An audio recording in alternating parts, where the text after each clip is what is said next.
AM warga Kecamatan Ilir Timur 1 harus kembali merasakan dinginnya jeruji besi karena diamankan pihak kepolisian Ilir Timur 1 lantaran membongkar rumah korbannya Azari yang tinggal di Jalan Pangeran Antasari, Kelurahan 14 Ilir.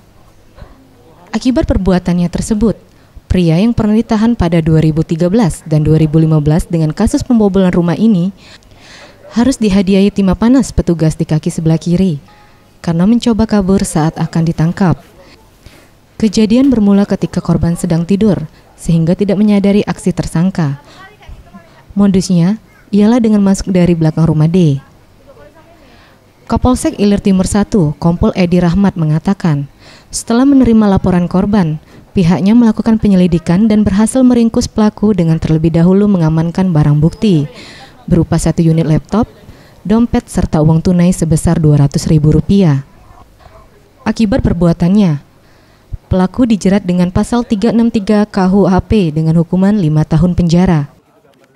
Jadi kita mengamankan pelaku 363 bobol rumah ya, yang bersangkutan spesialis membobol rumah dan juga merupakan residivis yang pernah 2 kali masuk dalam penjara ya, pertama tahun 2013 dan kemudian kedua tahun 2015 ya.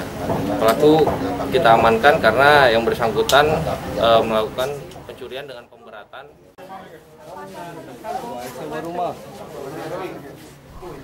Tim Liputan Sriwijaya TV.